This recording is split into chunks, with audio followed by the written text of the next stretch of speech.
Bonjour, aujourd'hui on va parler d'un sujet ma foi mitigé dans le Commander, c'est-à-dire le RAM dans Mono Blanc. Est-ce que ça existe? Oui.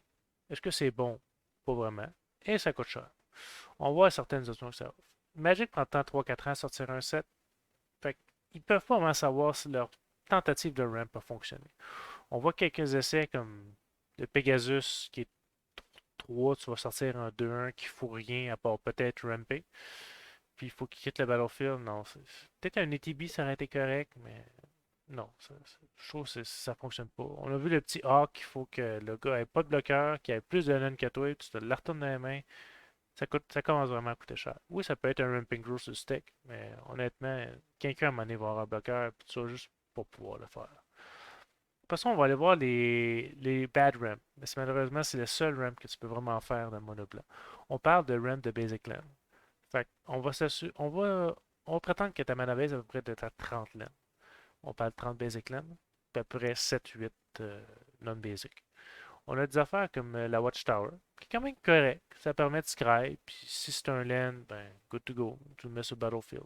Terrain Generator permet de mettre des affaires de ta main sur le battlefield.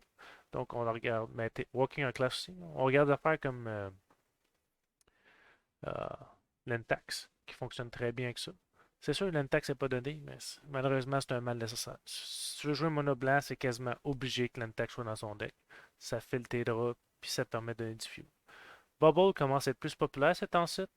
C'est pas que c'est le plus excellent, mais ça fait vraiment bien la job.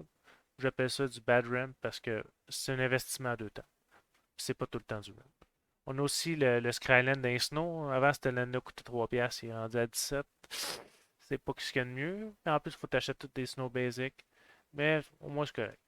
Ça se défend bien, là. C'est un bon investissement, on va dire. Après ça, on s'en va vers les Fetchlands. Je veux pas Fetchland, Crucible of Will est nécessaire. C'est un mal nécessaire. On a des fetch de moins bonne qualité. Heureusement, Magic s'en va plus vers des fetch stables, je voudrais dire, comme un peu Fable Passage, qui s'en va être le fetch to go les prochaines années qui vont sortir. Mais les autres fetch vont coûter cher, mais en Commander, vous allez tous les avoir même. C'est sûr certain. Crucible marche extrêmement bien avec les fetch, qui fait qu'un peu comme du card draw. Puis ça marche aussi très bien avec une de nos prochaines étapes, que vous allez voir dans pas long. Maintenant, on a des search effects plus des ramps. On a du GIF FS State, par exemple. C'est pas nécessairement excellent, mais quand tu as Walking a Glass, Terrain Generator, etc., ça va te permettre d'avoir plus de laine. C'est quand même un 2 mana de retour. C'est quand même relativement correct. Night of the White Orchid, c'est sûr c'est ton Ramping Grow. C'est quasiment impossible que quelqu'un ait plus de laine que toi quand tu vas sortir, parce que ne sait pas, dans le turn order, à moins que tu es le premier en plus, tu serais vraiment malchanceux. Alors, si personne n'a rampé, tu serais le premier, puis il n'y a personne qui rampe, ok, c'est une situation, ça peut arriver, mais généralement, tu vas avoir ta mana. Puis nécessairement, c'est un bloqueur, fait que c'est pas ce qu'il y a de pire. Tu as des Sam Simulacrum, puis le corps cartographeur, qui est pas nécessairement mauvais, parce que tu vas permettre des flickers, c'est quasiment obligé que vous avez des flickers ou des recursion effect en Commander.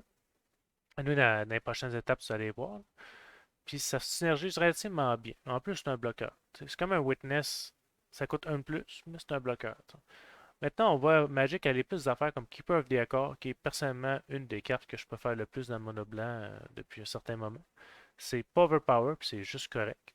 Puis c'est vraiment, je pense que ça va être la façon que Magic va s'en aller dans les prochaines années par rapport au RAM dans le blanc, qui est équivalence. Fait que ça, je trouve ça relativement correct. C'est toujours été l'affaire dans le mono blanc. Malheureusement, comme je disais tantôt, il faut l'Entax. Il n'est pas gratuit, mais l'Entax semble un effet pas mal nécessaire dans Magic, mais dans mono blanc. Alors, je parlais de récursion tantôt. Il y a plusieurs effets qui permettent d'avoir la récursion.